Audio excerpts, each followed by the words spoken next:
The morning sun cast long shadows across the courtyard of Buckingham Palace as Prince Philip adjusted his naval uniform one final time. It was 1952, and he had just received word that would change the course of his life forever. The young Duke of Edinburgh stood before a mirror, unaware that he was about to become the most prolific plaque unveiler in royal history. Philip's journey began with a simple misunderstanding. A palace aide had rushed into his quarters with exciting news about his first official duty as the Queen's consort. "Your Royal Highness," the aide had breathlessly announced, "you've been selected for a very special honor. The Royal Commission has chosen you to represent the crown at ceremonial unveilings across the Commonwealth." Philip had nodded thoughtfully, assuming this meant he would be unveiling important monuments, statues, or perhaps grand buildings. What he didn't realize was that the British Empire had developed an unusual obsession with commemorative plaques. Every significant building, bridge, hospital, school, and even some particularly notable park benches had been deemed worthy of a small bronze or brass plaque marking its importance. His first assignment took him to a small town in Yorkshire, where he was to unveil a plaque commemorating the opening of a new public library. Philip arrived in his official car, expecting to see crowds gathered around some magnificent structure. Instead, he found himself standing before a modest brick building with about 30 local residents holding small Union Jack flags. The mayor, a cheerful woman named Mrs. Henderson, greeted him with enormous enthusiasm. She led him to a cloth-covered object mounted next to the library's front door. "Your Royal Highness," she declared with great ceremony, "we are honored to have you unveil this plaque commemorating the opening of our beloved Middlebrook Public Library, funded by a generous donation from the Rotary Club, and completed on this day, the 15th of September, 1952. Philip pulled the cord, revealing a small brass plaque no bigger than a dinner plate. The crowd erupted in applause as cameras flashed.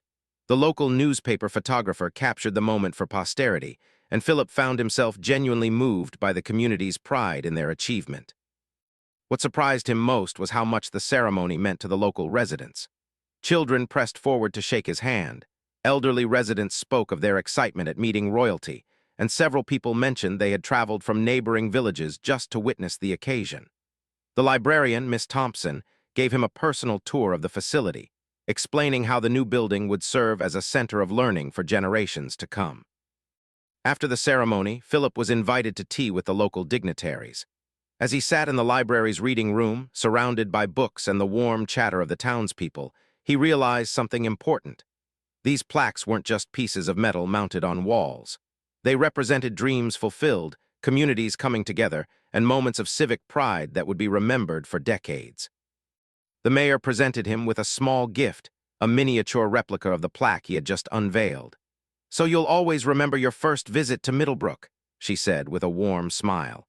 Philip accepted the gift graciously, not knowing that it would be the first of hundreds of similar mementos he would collect over the coming years. During the drive back to London, Philip reflected on the day's events. His initial skepticism had given way to genuine appreciation for the role these ceremonies played in British society. The ritual of unveiling a plaque might seem simple, but it served as a focal point for community celebration and historical documentation. He began to understand that his presence at these events wasn't just ceremonial protocol. For many people, having a member of the royal family acknowledge their local achievements was the highlight of their lives. The elderly man who had waited 3 hours just to catch a glimpse of him, the young girl who had practiced her curtsy for weeks, the local officials who had spent months preparing for his visit, they all found meaning in the ceremony. When Philip returned to the palace, he was already looking forward to his next assignment. The palace staff were surprised by his enthusiasm, having expected him to view plaque unveiling as a tedious duty. Instead, he requested a complete schedule of upcoming ceremonies and asked for detailed briefings about each location and the significance of what he would be unveiling. That evening, as he placed the miniature plaque on his desk, Prince Philip made a silent commitment. If he was going to be the royal family's official plaque unveiler, he would approach each ceremony with the respect and attention it deserved. He would learn about every community, understand the importance of every dedication, and ensure that each unveiling became a memorable celebration for those involved. Little did he know that this decision would lead him on a journey spanning 6 decades, 5 continents, and more than 3,000 plaque unveilings. His career as master of ceremonies was just beginning, and the small brass plaque from Middlebrook would soon have thousands of companions from every corner of the Commonwealth and beyond. The young Duke of Edinburgh had found his calling, though he could never have imagined where it would take him or how many lives he would touch through the simple act of pulling a cord and revealing a commemorative plaque. By 1955, Prince Philip had established himself as the Commonwealth's premier plaque unveiler, but it was his first international assignment that truly tested his skills and revealed the global scope of his newfound expertise. The invitation came from the Governor-General of Australia, requesting his presence at the unveiling of a plaque commemorating the completion of the Sydney Harbour Bridges renovation project. Philip had visited Australia before, but never in his capacity as a plaque specialist. The journey by ship took 3 weeks, giving him ample time to study the briefing materials prepared by the Palace Protocol Office. What he discovered fascinated him.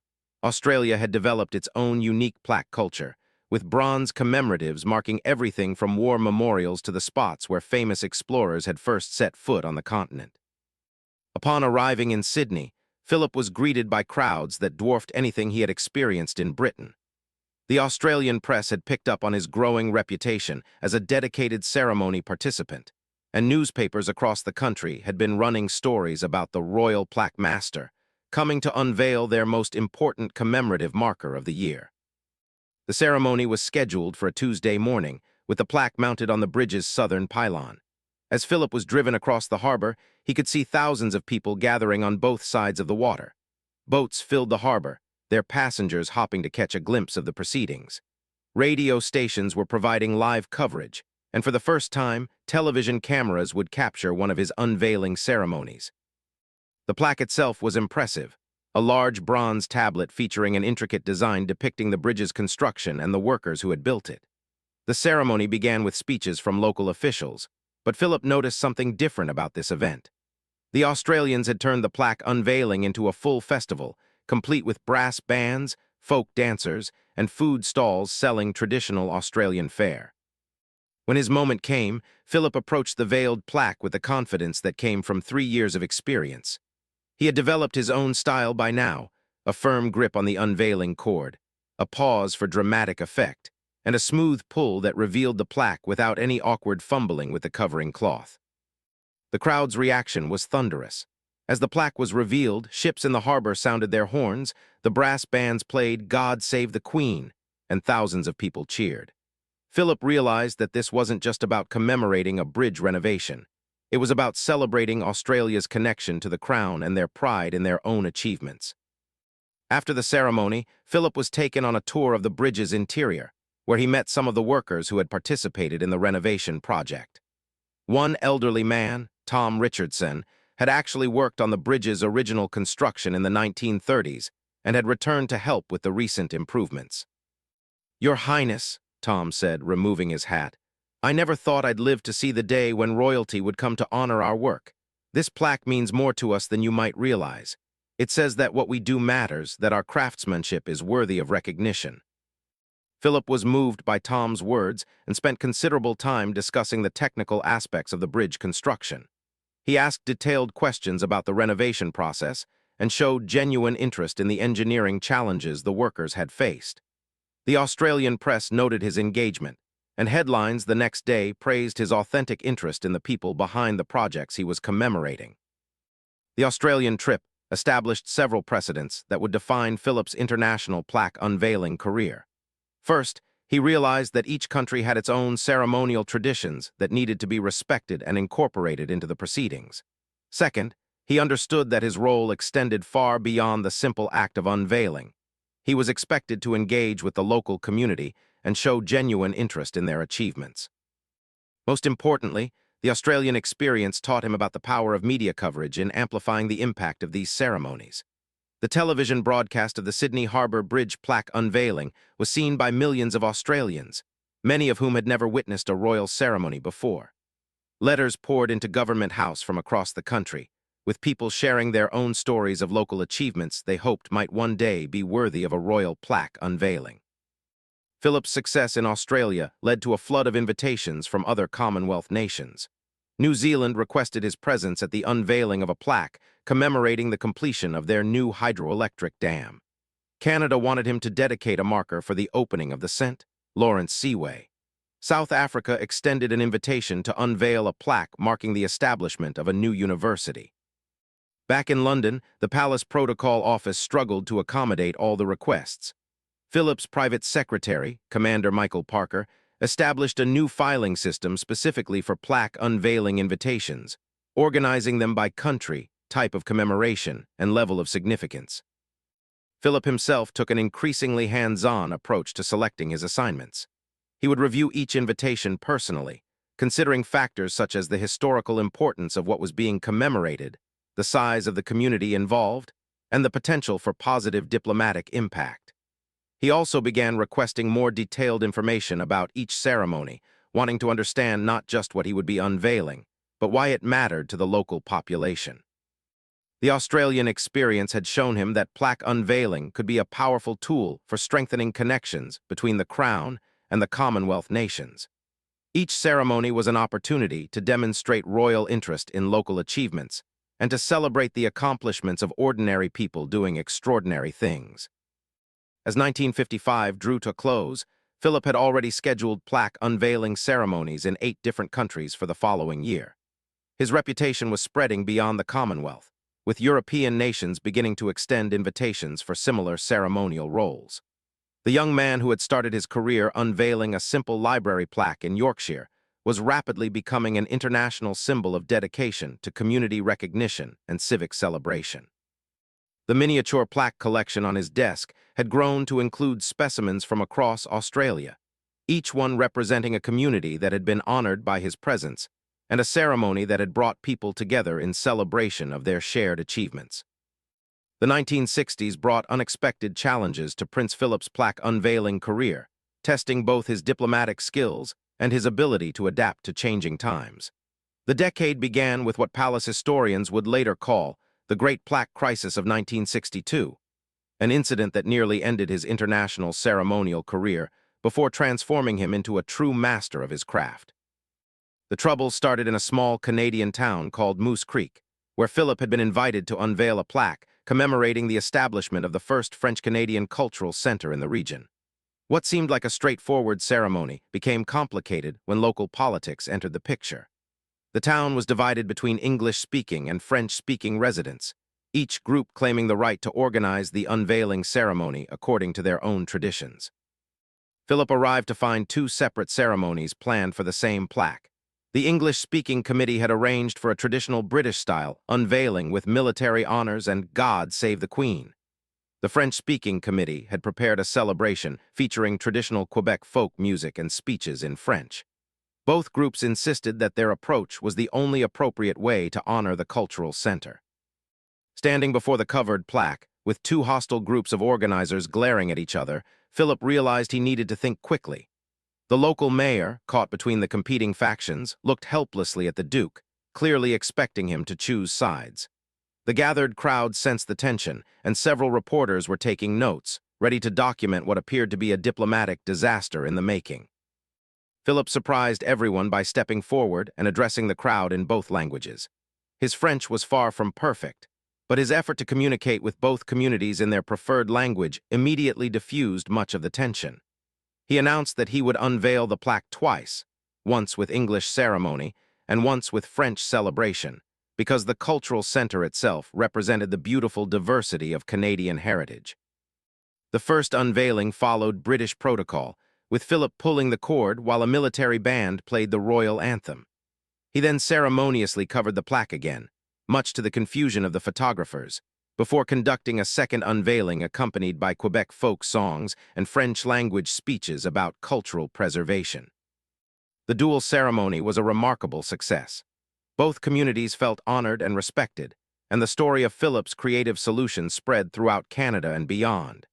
Newspapers praised his diplomatic skills and his recognition that ceremonial traditions could be adapted to serve local needs without losing their essential meaning. This experience taught Philip valuable lessons about the complexity of plaque unveiling in multicultural societies. He began requesting detailed cultural briefings before each ceremony, learning about local customs, languages, and potential sensitivities. His private secretary established relationships with cultural attachés and local historians who could provide insights into the communities he would be visiting. The success in Moose Creek led to invitations from increasingly diverse locations. Philip found himself unveiling plaques in India, where ancient Hindu blessing ceremonies were incorporated into the proceedings. In Nigeria, he participated in traditional drumming rituals before revealing markers commemorating new schools and hospitals. Each ceremony required careful adaptation of protocol to respect local customs while maintaining the dignity of the royal presence. One particularly memorable ceremony took place in Jamaica, where Philip was invited to unveil a plaque marking the site of a former sugar plantation that was being converted into a community center and museum. The event was emotionally charged, as it represented both acknowledgement of a painful historical period and celebration of community healing and progress. Philip spent hours before the ceremony meeting with community elders, historians, and descendants of both enslaved workers and plantation owners. He listened to their stories and learned about the complex history of the site. When the day of the unveiling arrived, he spoke movingly about the importance of remembering difficult history while working together to build a better future. The Jamaica ceremony marked a turning point in Philip's understanding of his role. He realized that plaque unveiling had evolved beyond simple commemoration into a form of community healing and forward-looking celebration. Each marker he unveiled was not just about honoring the past, but about bringing people together to envision their shared future. His growing expertise led to requests from non-Commonwealth nations. France invited him to unveil a plaque commemorating the restoration of a medieval cathedral. Germany asked him to participate in ceremonies marking the rebuilding of cities damaged during the war. Italy requested his presence at the dedication of a new bridge connecting two historic towns. Each international assignment required careful diplomatic preparation. Philip worked closely with Foreign Office officials to ensure that his ceremonial role served broader diplomatic purposes. The simple act of unveiling a plaque became a tool for strengthening international relationships and demonstrating British respect for other cultures and achievements. By the mid-1960s, Philip had developed a reputation as someone who could handle even the most challenging ceremonial situations with grace and creativity. Event organizers around the world sought his participation not just for the prestige of royal attendance, but because they knew he would approach their ceremony with genuine respect and interest.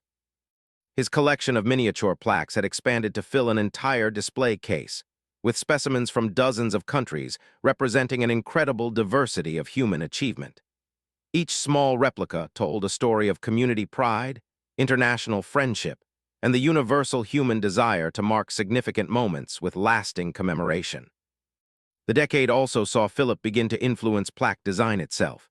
He started making suggestions about materials, sizes, and inscription styles based on his extensive experience with what worked best in different climates and settings. Bronze foundries across the Commonwealth began consulting with palace protocol officers about optimal specifications for royal unveiling ceremonies. As the 1960s drew to a close, Prince Philip had transformed from an enthusiastic amateur into the acknowledged world expert on plaque unveiling protocol and ceremony. His experiences in places like Moose Creek and Jamaica had taught him that successful commemoration required more than just removing a cloth from a brass plate. It required understanding, sensitivity, and the ability to bring diverse communities together in celebration of their shared human achievements. The young naval officer who had started his career with a simple library dedication in Yorkshire had become a global ambassador for the power of ceremonial recognition to build bridges between cultures and create lasting bonds between people who might otherwise never have found common ground. The 1970s and 1980s marked the golden age of Prince Philip's plaque unveiling career, as he expanded his reach to include some of the most remote and challenging locations on Earth. During this period, he unveiled commemorative markers in places that tested not only his ceremonial skills, but also his physical endurance and adaptability to extreme conditions. The decade began with an invitation that would become legendary among palace staff, a request to unveil a plaque marking the establishment of a research station in Antarctica. The ceremony was to commemorate the opening of the Prince Philip Research Station, a facility dedicated to climate studies and polar wildlife research. The invitation came from the British Antarctic Survey, and accepting it meant Philip would become the first member of the royal family to conduct an official ceremony on the frozen continent. Preparing for Antarctica required months of planning. Philip underwent specialized training in cold weather survival and was fitted with custom-made ceremonial dress suitable for sub-zero temperatures. The Palace Protocol Office worked with polar logistics experts to determine how to conduct a formal unveiling ceremony when the temperature was 40 degrees below freezing, and the nearest audience members might be penguins. The journey to Antarctica was an adventure in itself. Philip flew to Argentina, then took a military transport to the Falkland Islands, before boarding an icebreaker for the final leg to the research station. The crossing through the Drake Passage was rough, but Philip's naval background served him well as he maintained his composure despite seasickness affecting much of the expedition team. When they finally reached the research station, Philip found a small community of dedicated scientists and support staff who had been preparing for his visit for months. They had constructed a special platform for the ceremony and had somehow managed to maintain a proper unveiling cloth despite the harsh conditions. The plaque itself was made of specially treated bronze designed to withstand polar temperatures. The ceremony was unlike anything Philip had ever experienced. The audience consisted of 12 research scientists, 3 station maintenance workers, a photographer documenting the event for scientific journals, and a curious group of Adelie penguins who watched from a respectful distance. The wind was so strong that Philip's prepared remarks had to be shouted to be heard, and the unveiling cord was weighted with ice to ensure it would function properly in the extreme conditions. When Philip pulled the cord and revealed the plaque, the small gathering erupted in cheers that echoed across the ice. The marker read, "Prince Philip Research Station, established in honor of His Royal Highness the Duke of Edinburgh, dedicated to advancing human understanding of our planet's polar regions." For the scientists, having their work honored with a royal plaque unveiling represented recognition from the highest levels of British society. The Antarctic experience taught Philip about the universal human need for ceremony and recognition, even in the most isolated places on Earth. The research station staff had invested tremendous effort in making the unveiling special, decorating their sparse facilities, and preparing formal presentations about their work. Their enthusiasm reminded him that the significance of these ceremonies wasn't diminished by remote locations or small audiences. Following his success in Antarctica, Philip received invitations to unveil plaques in increasingly exotic locations. He traveled to the Amazon rainforest to commemorate the opening of a field research station studying tropical ecology. The ceremony took place in a clearing barely large enough for the small gathering, with howler monkeys providing an unusual soundtrack to the proceedings. In the Sahara Desert, Philip unveiled a marker commemorating the completion of a solar energy research facility. The ceremony was scheduled for dawn to avoid the midday heat, and the audience included both European scientists and local Tuareg leaders who had provided crucial support for the project. Philip learned basic greetings in Tamashek and surprised the tribal representatives by addressing them in their own language. Perhaps his most challenging assignment came in 1983, when he was invited to unveil a plaque aboard a research vessel in the middle of the Pacific Ocean. The ceremony commemorated the establishment of an international marine biology research program, and the marker was mounted on the ship's bridge. Philip had to conduct the unveiling while the vessel was underway, dealing with rolling seas and salt spray that threatened to damage both the plaque and his ceremonial uniform. Each unusual location required creative adaptations of protocol. In the Amazon, traditional fanfares were replaced by recordings played through battery-powered speakers. In the desert, the usual red carpet was replaced with specially woven rugs that could withstand sand and wind. On the research vessel, safety harnesses were incorporated into the ceremonial dress to prevent anyone from being washed overboard during the proceedings. Philip's willingness to travel to these challenging locations earned him tremendous respect from the scientific community. Researchers who spent years working in isolation began to see royal recognition of their efforts as validation of the importance of their work. Universities and research institutions around the world started planning projects with the hope that they might eventually merit a plaque unveiling ceremony. The extreme location ceremonies also generated significant media attention. Television documentaries were produced about Philip's Antarctic expedition, and National Geographic featured articles about his Amazon rainforest ceremony. These stories reached millions of people who might never have heard about the research projects otherwise, bringing public attention and support to important scientific endeavors. By the mid-1980s, Philip had unveiled plaques on every continent except Asia, a gap he filled with a memorable ceremony in the Himalayas, where he commemorated the establishment of a high-altitude medical research facility. The ceremony took place at an elevation of 18,000 feet, requiring Philip to use supplemental oxygen and undergo weeks of altitude acclimatization training. The Himalayan ceremony was attended by mountain climbers, medical researchers, and local Sherpa guides who had helped establish the facility. Philip's willingness to endure the physical challenges of the high altitude earned him deep respect from the mountaineering community. The plaque he unveiled honored both the scientific work being conducted at the facility and the Sherpa people whose knowledge and assistance made the research possible. Throughout this period, Philip's collection of miniature plaques grew to include specimens from some of the most remote and inhospitable places on Earth. Each tiny replica represented not just a ceremony, but an adventure that had tested his limits and expanded his understanding of human achievement in extraordinary circumstances. The extreme location ceremonies of the 1970s and 1980s established Philip as more than just a ceremonial figure. He had become an adventurer and explorer in his own right. His willingness to travel anywhere and endure any conditions to honor human achievement had transformed plaque unveiling from a simple royal duty into a symbol of dedication to recognizing excellence wherever it might be found. The final chapter of Prince Philip's extraordinary plaque unveiling career began in the 1990s and continued until his retirement from public duties in 2017. During these decades, he became not only a master of ceremony, but also a guardian of tradition and an innovator who helped plaque unveiling evolve with the changing times. As Philip entered his 70s, many expected him to slow down his ceremonial activities.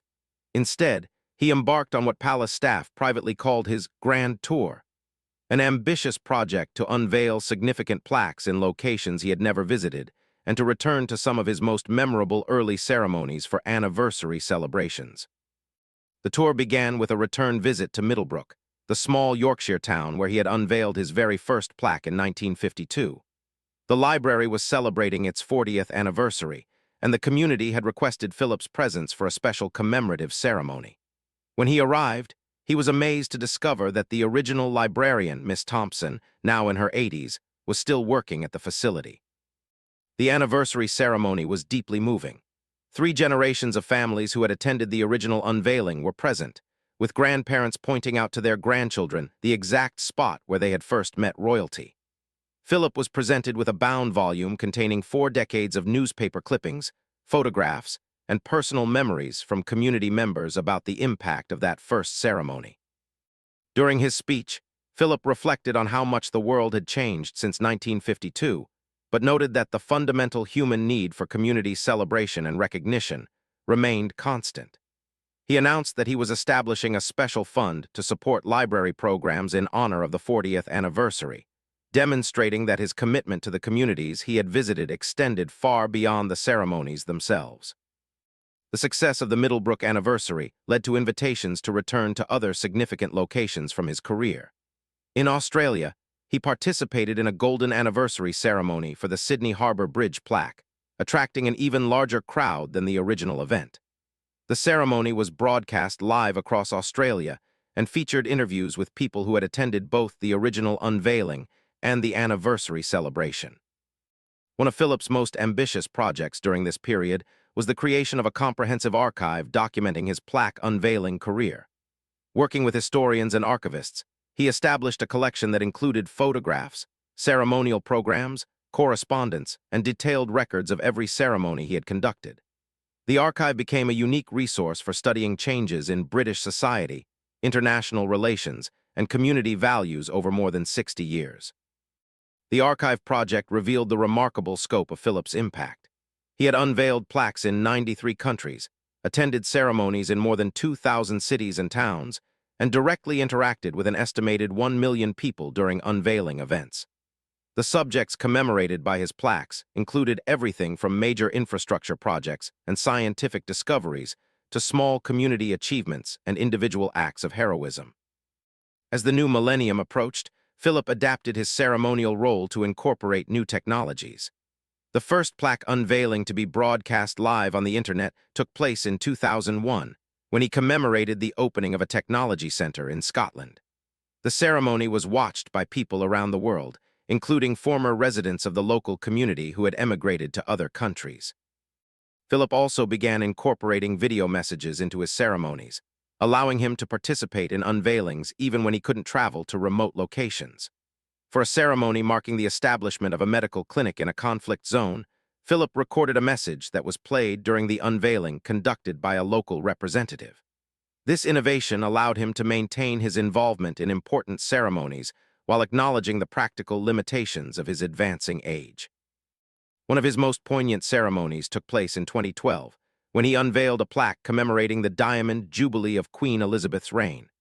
The ceremony was held at Buckingham Palace, with representatives from every Commonwealth nation in attendance. The plaque honored not just the Queen's 60 years of service, but also recognized the thousands of people around the world who had contributed to the success of royal ceremonies and community celebrations. Throughout his later years, Philip continued to surprise people with his energy and enthusiasm for even small local ceremonies. In 2015, at age 94, he traveled to a remote Scottish island to unveil a plaque marking the restoration of a historic lighthouse. The ceremony required a helicopter journey and a challenging walk across rocky terrain, but Philip insisted on participating personally rather than sending a representative. His final official plaque unveiling took place in 2017 at the Royal Marines Museum, commemorating the completion of a new exhibition honoring military service members. The ceremony was particularly meaningful because it connected to Philip's own naval service and his lifelong support for military personnel. The plaque he unveiled included the inscription, "Dedicated to all who serve, past, present, and future." As Philip retired from public duties, tributes poured in from communities around the world whose achievements he had honored with commemorative ceremonies. Towns renamed streets in his honor, organizations established awards recognizing community service, and countless individuals shared personal memories of meeting him at plaque unveiling events. The final tally of Philip's plaque unveiling career was staggering: 3,247 ceremonies across 6 continents, involving commemorations that ranged from major national achievements to small local milestones. His collection of miniature replica plaques filled an entire room at Buckingham Palace, representing one of the most comprehensive chronicles of human achievement and community pride ever assembled. Perhaps more importantly, Philip had transformed plaque unveiling from a simple ceremonial duty into an art form that brought people together, honored achievement, and created lasting memories for communities around the world.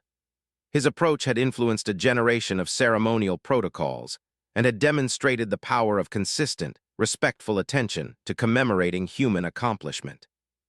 In his retirement, Philip often reflected on his unique career, noting that while he had never planned to become the world's premier plaque unveiler, the role had given him unprecedented insights into human nature, community values, and the universal desire to mark significant moments with lasting recognition. The small brass plaque from the Middlebrook Library, still displayed prominently in his private study, served as a reminder of how a simple ceremony could evolve into a lifetime of meaningful service to communities around the globe. The legacy of Prince Philip's plaque unveiling mastery lived on in the thousands of commemorative markers that bore witness to his presence, the millions of people whose achievements he had honored, and the enduring tradition of ceremony that brought communities together in celebration of their shared accomplishments.